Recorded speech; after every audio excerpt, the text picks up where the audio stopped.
안녕하세요. 행복씨앗입니다. 오늘도 시장을 정리하면서 하루를 마무리하는 시간을 가져볼까 합니다.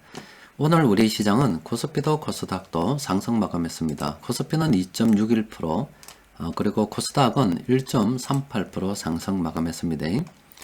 수급을 좀 더 자세히 살펴보면은 외국인들이 오랜만에 4천억 넘는 큰 순매수를 했습니다. 그리고 금융투자 쪽에서는 1조가 넘는 큰 돈을 들고 들어왔어요. 연기금 쪽에서는 오늘 매도가 있었는데 어제 말씀드렸다시피 현재 연기금은 국내 주식 비중이 자기들이 계획하는 것보다 좀 많은가 봅니다. 따라서 당분간 그 비중을 맞추기 위해서 매도를 해야 된다고 하니까 계속 물량이 나올 것 같습니다. 여튼 오늘 시장에서 큰 돈 굴리는 이 두 세력이 사버리니까 시장 분위기가 상당히 괜찮았습니다. 외국인들이 매수한 이유를 좀 살펴보니까 시중에는 또 이런 뉴스들이 있더라고요. 한 며칠 전만 하더라도 이 미국 그 바이든 행정부가 돈을 많이 풀 거기 때문에 그러면은 국채 금리가 상승하고 또 그럼 연준에서 또 이거 금리를 갖다가 조기 인상하지 않을까, 돈을 줄이지 않을까 이런 우려가 있다라고 말씀드렸습니다. 그런데 오늘은 또 이런 뉴스들이 나왔습니다. 옐런이 우리가 지금 뭐 빚을 걱정할 때인가 이러면서 돈 좀 풀어야 되지 않겠나. 지금은 국가 빚 우려할 때가 아니다. 통큰 지원이 없으면 안 된다 해서 돈을 갖다가 무지막지하게 또 푼다는 이야기를 해버렸습니다. 저렇게 되니까 또 외국인 투자자들이 많이 매수한 것 같습니다. 참 같은 걸 가지고서 어떨 때는 저렇게 해석이 되고 어떨 때는 또 이렇게 해석되는 게 주식시장입니다. 그래서 이 주식 투자가 어려운가 봅니다. 근데 하루하루 이 급등락을 갖다가 예상하다 보면 정말로 어렵습니다. 그래서 이 투자를 할 때는 큰 흐름을 보는 게 좋습니다. 크게 보면은 이 코로나 바이러스로 인해서 지금 사람들이 이동을 하지 못하고 그러다 보니까 경기 침체 우려가 계속 진행되고 있는 상황입니다. 그렇게 되면은 돈을 계속 풀 수밖에 없겠죠. 또 그리고 지난번에 말씀드렸다시피 이 양적 완화라고 하는 것이 금리가 제로인 상태에서 채권을 갖다 매입해서 돈을 풀고 있는 겁니다. 그럼 일단 금리가 제로이기 때문에 은행에 지금 돈이 있을 이유가 없어요. 그럼 이 돈들은 자산시장으로 들어올 수밖에 없습니다.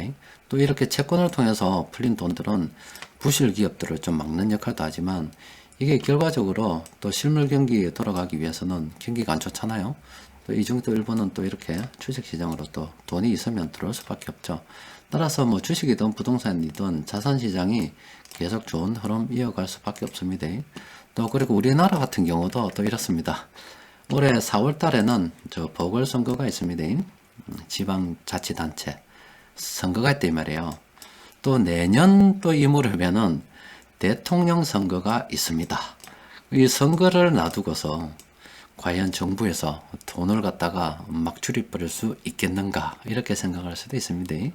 그러니까 한국은행에서 2021년 올해 경제성장 괜찮을 것 같다.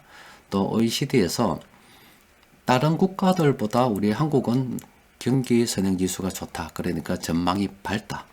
또 뭐 한국은행은 내년도 괜찮을 것 같다라고 이야기했는데 올해는 또 우리나라 이 선거가 있어요. 선거가 있어서 돈이 풀릴 것 같다. 내년에도 돈이 풀릴 것 같다. 전 세계 코로나 바이러스 때문에 돈이 풀릴 것 같다.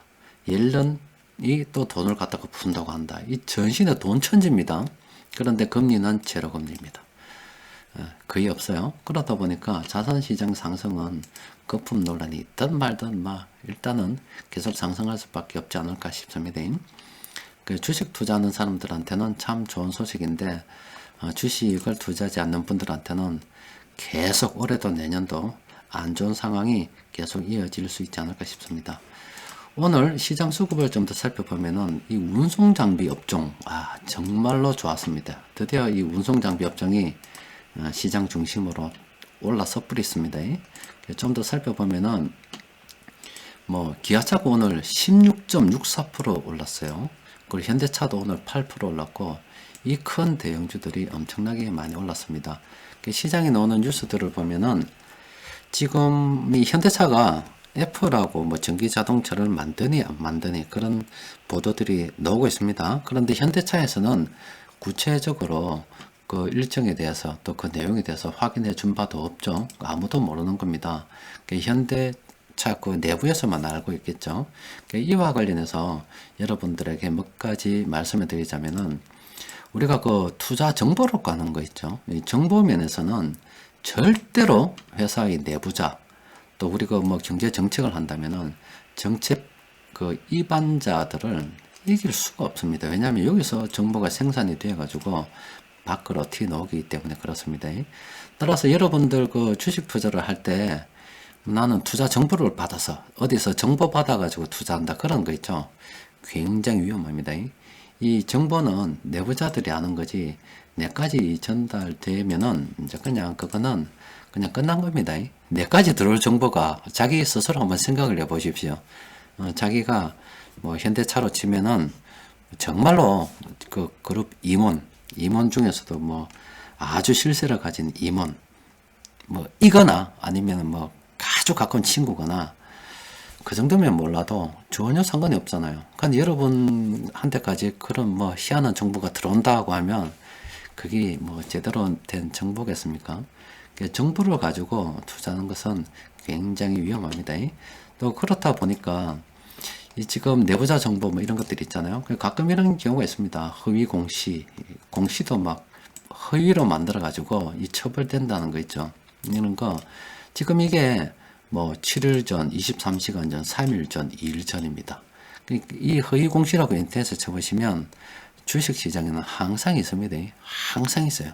그러니까 저 허위 공시들은 이미 내부자들은 다 알고 있고 이제 공시를 해서 일반인들에게 알리는 절차입니다. 그럼 그렇게 공시가 떴단 말은 이미 막 그 정보는 그 가치가 끝난 겁니다. 이용 가치가 끝난 거예요. 그런데 개인 투자자들은 아직도 뭐 정보를 받아서 투자한다, 누가 좋다 그러면 솔깃한데 그건 택도 없습니다. 이길 수 없는 게임이에요. 그래서 제가 여러분들께 이기는 투자를 하라고 자주 권합니다. 그런데 이 개인 투자자들이 이 기관들이나 아니면 사업하는 사람들보다 훨씬 더 유리한 장점이 하나 있어요. 자, 그게 어떤 거냐면, 만약에 여러분들이 현대차를 뭐 직접 오너다 경영을 한다면은 솔직히 이야기해서 이 현대차 이 하나의 어떤 이 종목에 몰빵을 한 겁니다. 그러니까 사업자들은 몰빵 투자하는 거는 다름이 없어요. 삼성 뭐 이건희 회장 돌아가셨지만은 뭐 삼성그룹에 그냥 몰빵 한 겁니다. 삼성이 잘 되면 대박 치는 거고 안 되면 쪽박 치는 거예요. 그러니까 목숨 걸고 회사 경영하는 겁니다. 잘 되면 대박이고 안 되면 뭐 집안 전체 다 나가버려야 되니까 정말로 열심히 하는 거예요. 사업은 어쨌든 제가 말씀드리는 거는 몰빵이라서 대박 아니면 쪽박입니다. 그런데 우리 개인 투자자들은 분산 투자를 할 수가 있습니다. 이 계란 한 바구니에 담지 않을 수가 있어요. 이렇게 분산 투자해서 현대차 그룹에 좀 투자해 놨다가 삼성 그룹에도 좀 투자해 놓고 LG 그룹에도 투자해 놓고 SK 그룹에도 투자해 놓고 이런 식으로 좀 투자를 해 놔면 뭐 이게 잘 되면 여기서 돈 벌고 여기서 돈 벌고 이렇게 이 사람들보다 훨씬 더 안정적으로 투자할 수가 있죠. 실제로 우리가 알고 있던 이 그룹들 최근 몇 년만 하더라도 몇 개가 지금 사라졌습니다. 그리고 아주 큰 그룹도 사라지고 자잘한 회사들도 자주 사라집니다. 사라지면은 그 그룹 회장이라 하더라도 그냥 막 거지 되는 거죠. 그런 것처럼 이 개인 투자자들이 좀 유리한 점이 있습니다. 따라서 한 곳에 몰빵하기보다는 좀 포트폴리오를 구성해서 가는 게 좀 더 안전하다. 그러니까 정부에 의지하는 게 아니라 그냥 포트를 구성해서 가는 게 훨씬 더 유리하다 이 말입니다. 또 그리고 또 개인 투자자들이 좀 더 유리한 것은 시간이 많죠. 직장 생활하면서 할 수도 있고 뭐 돈 좀 더 있으면 놀면서도 할 수 있습니다. 그러니까 이 시간에 그냥 투자하는 겁니다. 단시간에 어떤 뭐 벌고자 하는 게 아니라 사실 그 삼성그룹의 이건희 회장님도 굉장히 오랜 시간부터 삼성그룹 주식을 들고 있었다니까. 그 결과 돈을 많이 벌게 됐죠. 아마 이건희 회장님이 처음 주식을 가졌을 때 그때 똑같이 삼성그룹을 사서 이렇게 가지고 있었다면 다 부자 됐습니다. 다 부자 됐어요. 뭐 현대차나 기아차나 마찬가지일 겁니다. 물론 그 중간에 회사 망한 회사들도 있지만 걔네들이 또 포트를 이렇게 구성해서 가면 이 시간에 투자하면은 누구나 다 성공할 수 있다고 봅니다. 그러니까 정부에 휘둘리게 되면 뭐 하루하루 회탁하지만 장기적으로 보면 오르지 않은 회사가 많이 없습니다. 개중에는 뭐 상장 폐지돼서 나가리, 그러니까 사라지는 회사들도 있지만 뭐 생각보다 많지 않습니다. 대부분 다 살아남아요. 자, 그리고 끝으로 또 뭐 여러분들께 하나 더 말씀드리고 싶은 것은 우리가 그 살아가는 데 있죠. 생각보다 돈이 많이 필요하지 않습니다. 천억 많으면 좋겠지만은 사실 죽을 때까지 천억 다 못 써가지고요. 그러니까 100억도 필요 없을 수도 있어요. 100억도 필요 없습니다. 그러니까 제가 여러분들께 드리고 싶은 말은 뭐냐면 우리가 살아가는데 생각보다 많은 돈이 필요하지 않습니다. 뭐 국민들 한 300만 원, 400만 원 이렇게 월급 받아서 그 돈 가지고 애 키우고 다 먹고 다 살고 물론 뭐 쪼달리겠지만 그렇다고 해서 아주 지옥 같은 삶을 사는 건 아닙니다. 아니면 뭐 800만 원 가지고 1000만 원 가지고 사는 사람도 있는데 어쨌든 간에 적당한 돈을 가지고서 살고 그 돈과 뭐 저축도 하고 불려가지고 또 계속 해 살아나가거든요. 근데 그 정도면 해도 충분히 재밌게 행복하게 살 수 있다고요. 근데 100억, 1000억 필요가 없습니다. 제가 여러분들께 말씀드리고 싶은 것은 적당히 벌면 욕심을 버리는 게 좋겠는가. 우리 그 워런 버핏 형님 있죠. 그분 굉장히 부자입니다. 제가 말씀드렸다 아닙니까? 검소할 수도 있어요. 검소할 수 있는데 오래전에 구매하신 집에 아직도 살고 계신다라고 말씀드린다 아닙니까? 그분의 삶의 방식이 거기 행복하니까 뭐 그런 거지만 저는 솔직히 그래 살고 싶지 않다. 왜냐하면 돈 있으면 좀 더 좋은 집에 살 수도 있죠. 그런데 그분 입장은 그럴 수밖에 없죠. 왜냐하면 내가 회장인데 내가 배당을 받아서 돈을 갖다 써버리면 주주들도 똑같이 할 거잖아요. 그래서 회장이 먼저 모범을 보여야 되기 때문에 배당받은 돈을 계속 재투자를 할 수밖에 없죠. 그러면 주주들도 회장이 저러는데 나도 그래야지 해서 돈을 더 크게 모아서 계속 투자를 할 수 있죠. 또 장기간 투자하다 보니까 부자가 됐는데 그러는 사이 벌써 지금 나이가 100세 가까이 되십니다. 90세가 넘으셨습니다. 저는 우리가 뭐 그 정도 세계 최고의 부자로 목표로 하는 게 아닙니까? 그냥 죽을 때까지만 돈 안 끊기고 현재 생활만 잘 유지할 수 있으면 됩니다. 그러다가 중간중간에 병이 날 수도 있기 때문에 가끔 목돈이 좀 필요한 경우를 대비해서 약간의 돈만 좀 더 있으면 돼요. 어쨌든 뭐 어느 정도 이 사이즈가 돈이 언제 몇 살이 되든 좀 불러지고 나면은 적당히 욕심을 버리고 시간을 넣는 게 좋지 않을까 싶습니다. 회사 다니고 뭐 다 하고 돈 벌기 위해서 그렇게 허비하는 시간을 돈으로 사버리게 되면 새로운 세상이 보이죠. 인생이 달라 보입니다. 그래서 제가 뭐 지난번에 말씀드렸죠. 가끔 사람들이 이런 이야기 한다고. 저는 우리 애가 행복하게 살았으면 좋겠다라고 생각한다고. 저는 그 목표를 가지고 이렇게 두고 있습니다.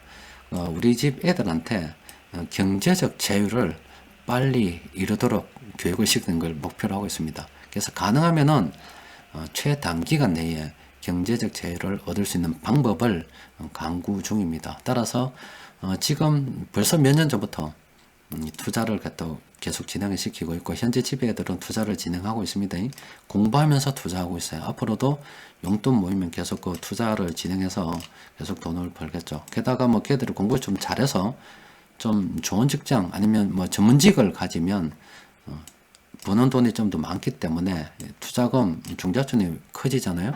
그럼 좀 더 빠른 시간 내에 돈을 더 많이 벌릴 수가 있을 겁니다. 좀 작게 벌면 그것보다 시간이 좀 더 걸려서 이 중자촌을 경제적 자유를 얻을 수가 있겠죠. 여튼 어느 정도 사이즈가 이렇게 딱 모아지면 그때부터는 인생 행복하게 살다가 죽는 걸 목표로 해서 그렇게 살았으면 좋겠다는 생각으로 교육을 시키고 있어요. 아무튼 제가 이건 제 생각인데 사람들마다 다 생각이 달라서 강요를 할 수가 없는데 제가 볼 때는 가능하면 우리가 최단기간 내에 경제적 자유를 얻어서 사람은 다 한 번 나고 죽는데 인생 살아보고 별거 있습니까? 그냥 돈이 많다고 성공한 것도 아니고 권력을 얻는다고 성공한 게 저는 아닌 것 같아요. 진짜 행복한 사람은 이름 없는 부자가 제일 행복한 것 같습니다. 돈이 너무 많으면 입대는 사람이 많아요. 왜 우리나라에서 돈 제일 많은 그 그룹의 회장님, 자녀분, 그 집안의 사사건건 국민들이 저 집안 일도 아닌데 저래 간섭을 하냐면 돈이 너무 많아서 그래요. 적당하게 우리 주위에 보면은 건물주들도 제법 많이 있습니다. 적당하게 있으면 돼요. 이름 없는 부자.